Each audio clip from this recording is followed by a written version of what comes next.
แอนิเมชันทุนต่ำเรื่องนิ้วลายหรือวัวมาแล้วกำลังกลายเป็นনেই গল্পের কোনো ধারাবাহিকতা, অ্যানিমেশনেও আছে অসংখ্য অসঙ্গতি, সঙ্গে যোগ হয়েছে নিম্নমানের গ্রাফিক্স। অথচ এই সিনেমা দেখতে চীনের হলগুলোতে দর্শকদের উপচে পড়া ভিড়। বলছিলাম ইন্টারনেট দুনিয়ায় সাড়া ফেলে দেয়া চীনের অ্যানিমেশন চলচ্চিত্র নিউলাইয়ের কথা। সামাজিক মাধ্যমে ট্রল ও সমালোচনার কারণে রীতিমতো ভাইরাল এই সিনেমাটি। চীনের বক্স অফিস ট্র্যাকিং সাইটের তথ্য অনুযায়ী মুক্তির প্রথম 10 দিনে সিনেমাটির আয় ছিল মাত্র $1140। দর্শকদের আগ্রহ না থাকায় ধীরে ধীরে কমতে থাকে প্রেক্ষাগৃহের সংখ্যা। 15 আগস্ট পর্যন্ত ছবিটি 10টিরও কম প্রেক্ষাগৃহে প্রদর্শিত হচ্ছিল।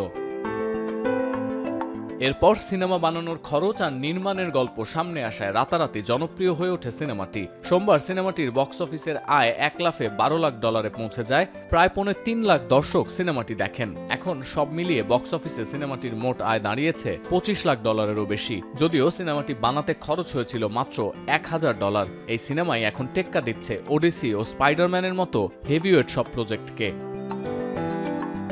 চীনা ভাষায় নিউলাইয়ের অর্থ হচ্ছে ষাঁড় আসছে বা গরু এসে গেছে। এই সিনেমার যাত্রা শুরু 5 বছর আগে। স্থানীয় গণমাধ্যমের খবর অনুযায়ী 34 বছর বয়সী ল্যান্ডস্কেপ আর্কিটেক্ট শিন ইয়োমেং তার মায়ের সঙ্গে মিলে এই সিনেমাটি নির্মাণ করেন। তাদের কারোরই প্রাতিষ্ঠানিক যোগ্যতা বা পূর্ব কোনো অভিজ্ঞতা ছিল না। অ্যানিমেশনের কৌশল, চিত্রনাট্য লেখা থেকে শুরু করে কণ্ঠদান, প্রয়োজনীয় সবকিছুই শিখেছেন নিজেরাই।